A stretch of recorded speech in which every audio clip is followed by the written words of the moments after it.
High! আজ বেশ অনেকদিন পর নিজের ভয়েসে একটা ভিডিও ছাড়ছি।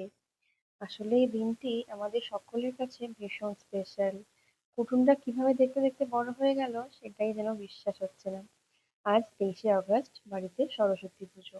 এই অসময় সরস্বতী পুজোর জন্য অনেকের মনে প্রশ্ন জাগতে পারে, এখন কেন সরস্বতী পুজো? আসলে ২৩শে আগস্টের দিনটি ভীষণ শুভ আর ভালো একটা দিন ছিল। তাই পুরোহিত মশাই থেকে যখন শুনতে গেলাম, উনি বলল এই দিনটাতে হাতেখড়ি দেওয়া যেতে পারে। তো সেই জন্য আমরাও দেরি করলাম না। যেহেতু ওর ১২ই আগস্ট ২ বছর কমপ্লিট হয়ে গেছে, সেই জন্য ভাবলাম এখনই হাতেখড়ি দিয়ে দিই। আর আজকের ওয়েদারটাও মোটামুটি ভালোই ছিল। দূর থেকে হালকা হালকা পাহাড় দেখা যাচ্ছিল, তবে ক্যামেরাতে বোঝা যাচ্ছে না। আর কুটুন বাবু তো এখানে ভীষণ দুষ্টুমি করছে, এই ছেড়ে ওই ধরে, এই একটা একটা চলছেই ওর। আসলে ও বুঝতে পারছে না কি হচ্ছে কি না, তো সেই জন্য ভাবলাম এই ভিডিওটা আরো সুন্দর করে বানিয়ে আমি রেখে দিই, ও বড় হয়ে যেন দেখতে পারে যে হাতেখড়ির দিন ঠিক কি কি করেছিল। আর এখানে আমাদের পুজো শুরু হয়ে গেছে সকাল প্রায় ৯:৩০টার মধ্যেই। আর পুজো চলেছিল বেলা ওই ১২টা, সোয়া ১২টা নাগাদ। বেশ অনেকক্ষণ পুজো হয়েছে। তার সঙ্গে ছিল যজ্ঞ, ওই নিয়ে অনেকটা টাইম লেগে গেছে আর কি। আর এখানে জায়গাটা অনেকটাই বড় দরকার ছিল, যেহেতু যজ্ঞ হবে। সেই জন্য আমরা পুরো ব্যাপারটাকেই ছাদে আয়োজন করেছিলাম। আর দেখো কুটুমবাবু কি দুষ্টুমি করছে।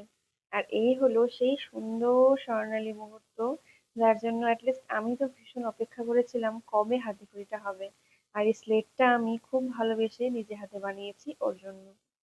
আর চেষ্টা করবো এটাকে অনেকদিন নিজের কাছে যত্ন করে রাখার, যতদিন পারবো আমি এটাকে এইভাবে এই লেখাগুলো সমেত রেখে দেওয়ার চেষ্টা করব। আর দেখো এখানে ওর বায়না, ও নিজে হাতে লিখবে। আর দেখো কি সুন্দর স্ট্যান্ডিং লাইন গুলো করছে। আসলে ও এখন স্ট্যান্ডিং লাইন, স্লিপিং লাইন এগুলো নিজে নিজেই করতে পারে, সেই জন্য ওর বায়না এটা কি সেটা কি, হাজার রকম প্রশ্ন। তার সঙ্গে সঙ্গে জেদ যে একা একাই করবে। তবে যাই হোক, খুব ভালোভাবে সবকিছু কমপ্লিট হলো। এখন দেখো বাবু মশাই পেছনে বসে প্রণামও করছে। আসলে এখন টুকটাক অনেক জিনিস শিখতে পেরে গেছে, সময়ের অভাবে আমিও সেগুলো আর শেয়ার করতে পারি না। তো আজকে অনেক ইচ্ছে হলো সুন্দর ভিডিওটা নিজের ভয়েসে তোমাদের সঙ্গে শেয়ার করি। আর হ্যাঁ, তোমরা যারা দেখছো এই মুহূর্তে ভিডিওটা, তোমরা কিন্তু প্রাণ ভরে আমার কুটুমটাকে আশীর্বাদ করো। ও যেন অনেক বড় একটা মানুষ হতে পারে, খুব ভালো মনের একটা মানুষ হতে পারে।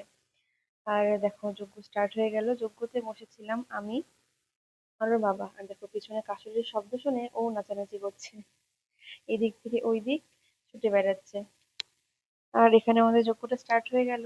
আর তোমরা সত্যি সত্যি জানিও তোমাদের ভিডিওটা কেমন লাগলো। কিছু বলার ভাষা খুঁজে পাচ্ছি না, এরকম একটা ইমোশনাল দিন। কুটুমটা কিভাবে যেন এক নিমেষেই মনে হচ্ছে অনেকটা বড় হয়ে গেল। তবে আজকের মতো এই পর্যন্তই।